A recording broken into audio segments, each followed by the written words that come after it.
భారతీయులందరికీ happy birthday.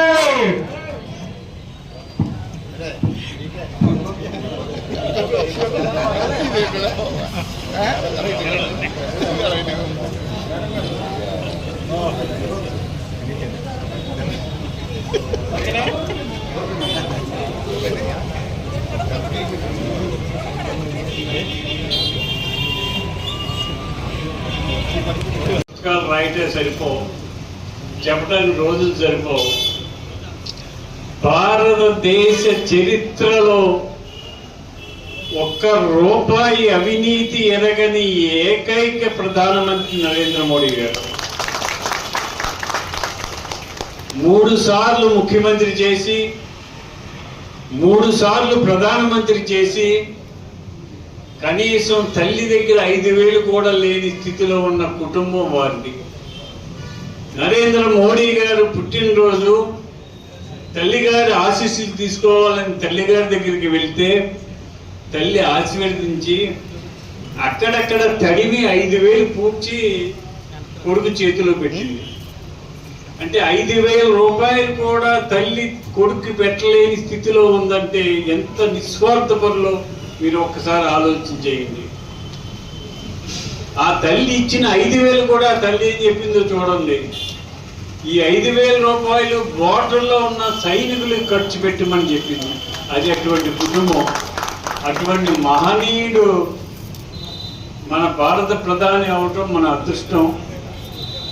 ఇవాళ భారత ప్రధాని పరిస్థితి ఏమిటంటే ప్రపంచ దేశాలన్నీ కూడా నరేంద్ర మోడీ నరేంద్ర మోడీ నరేంద్ర మోడీ అని వెలుగెత్తి చాటుతున్నాయి.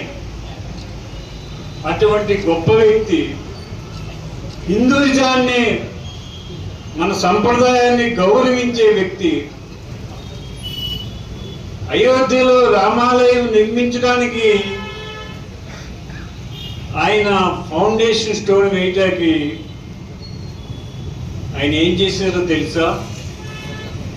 9 రోజులు ఉపవాసం ఉండి పచ్చి మంచినీళ్ళు కూడా తాగకుండా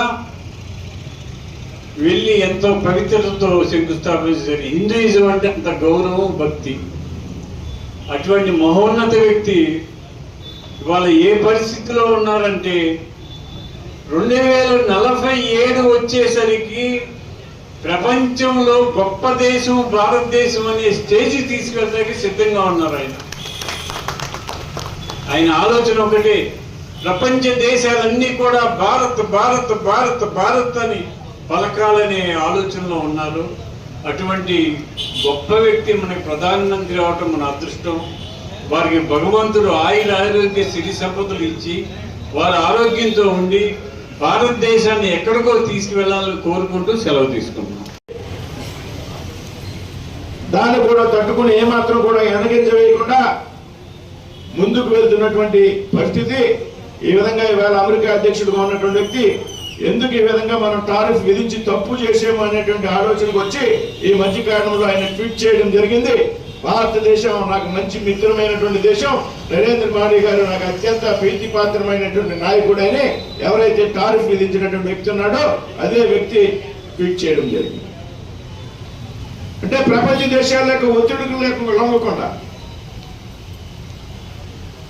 ఏదో రకంగా భారతదేశం యొక్క ఎదుగుదలను నియంత్రించాలనేటువంటి ఆలోచనలో ఉన్నటువంటి దేశాలను సైతం లెక్క చేయకుండా ఇవాళ భారతదేశంలోనే కాదు ప్రపంచ దేశంలో ఉన్నటువంటి ప్రతి ఒక్క భారతీయుడు కూడా తల ఎత్తుకుని తీరే విధంగా ఉన్నారు అంటే దానికి కారణం ప్రీతం ప్రధాని నరేంద్ర మోడీ గారు అనేటువంటి విషయం మనంతా కూడా గుర్తుపెట్టాం. అటువంటి వ్యక్తి యొక్క అవసరం ఈ దేశానికి ఉంది. అటువంటి నాయకుడు యొక్క పరిపాలన ఈ దేశానికి అవసరం ఉంది. ఇందాక చెప్పారు ఎమ్మెల్యే గారు గోవింద్ గారు, కుటుంబం లేదు, స్వార్థం లేదు, దేశం కోసం నిరంతరం రోజుకి 20 గంటలు పనిచేసేటువంటి వ్యక్తి. ఈ దేశంలో ప్రజలందరినీ కూడా అట్టడుగు స్థాయిలో ఉన్నటువంటి ప్రజలు ఎవరైతే ఉన్నారో వారందరికీ పెద్ద ఎత్తున సంక్షేమ పథకాలను అమలు చేయాలనేటువంటి ఆలోచనతో పరిపాలన చేసేటువంటి వ్యక్తి. ఒక సామాన్య ఛాయ్ వాలా ఇవాళ దేశానికి ప్రధాని అయ్యి ఇవాళ 3వ పర్యాయం ప్రధానిగా ఉన్నారు. అంతకితం గుజరాత్ ముఖ్యమంత్రిగా చాలా సంవత్సరాలు పనిచేశారు. ఇన్ని సంవత్సరాలు అధికారంలో ఉన్నప్పటికీ కూడా ఏ ఒక్క అవినీతి ఆరోపణ, లేకపోతే ఆయన మంత్రివర్గంలో ఉన్నటువంటి మంత్రుల మీద సైతం ఎటువంటి ఆరోపణ అనేటువంటి పరిస్థితి మనంతా కూడా గమనించాం. ఇవాళ ప్రతిపక్షాలు సైతం బయటకు పడకపోయినా చాలా మంది నాయకులు పార్లమెంట్ లో కలిసినప్పుడు ఈ దేశానికి మోడీ గారు అవసరం ఉందని సాక్షాత్తు కాంగ్రెస్ పార్టీ పార్లమెంట్ సభ్యులు అనేక సందర్భాల్లో మాట్లాడినటువంటి పరిస్థితి. ఇటువంటి నాయకుడిని మనంతా గౌరవించుకోవాల్సిన అవసరం. నరేంద్ర మోడీ గారి నాయకత్వంలో, చంద్రబాబు నాయుడు గారి నాయకత్వంలో, పవన్ కళ్యాణ్ గారి నాయకత్వంలో ఈ దేశం రాష్ట్రం ముందుకెళ్ళాలి.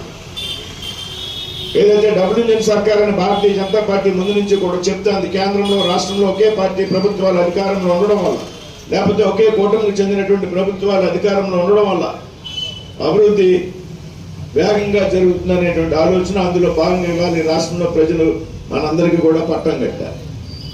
ఇచ్చినటువంటి తీర్పు ఇది నాకు గొప్పతనం అని నేను ఏనాడు కూడా అనుకోను. నా సమర్థత, నేను గొప్ప వ్యక్తి అనేటువంటి ఆలోచన నాకు ఏనాడు రాదు. నేను మంత్రిగా ఏదైతే ఉన్నానో దీనిలో మీ అందరికీ కూడా, ప్రతి ఒక్క వ్యక్తికి కూడా భాగస్వామ్యం. ఇవాళ నేను మంత్రిగా ఉన్నానంటే కారణం ఇక్కడ ఉన్నటువంటి 3 పార్టీలకు చెందినటువంటి కార్యకర్తలు అందరూ కూడా. కాబట్టి అటువంటి వ్యక్తిని గౌరవించి ఒక బాధ్యత ఇచ్చినప్పుడు ఆ బాధ్యతను సక్రమంగా నిర్వర్తించాల్సిన అవసరం ఉంది. నన్ను గెలిపించినటువంటి కార్యకర్తలు, ప్రజలు ఎవరైతే ఉన్నారో మీ అందరి ఆశలకు అనుగుణంగా పనిచేయవలసినటువంటి బాధ్యత నా మీద ఉంది అనేటువంటి విషయాన్ని ఈ సందర్భంగా మీ అందరికీ కూడా చెప్తూ, మరి ఈ విధంగా పెద్ద ఎత్తున జనసేన కార్యాలయంలో మరి మోడీ గారి జన్మదిన వేడుకల్ని జరుపుతూ మమ్మల్ని ఆహ్వానించినందుకు మరి గోవింద్ గారికి, అంజిబాబు గారికి, చంద్రశేఖర్ గారికి అందరికీ పేరు పేరున పట్టణ జనసేన నాయకులకు, అలాగే వీర మహిళలందరికీ కూడా పేరు పేరున శుభాకాంక్షలు, ధన్యవాదాలు తెలియజేస్తూ సెలవు తీసుకున్నాం. జై హింద్, జై భారత్.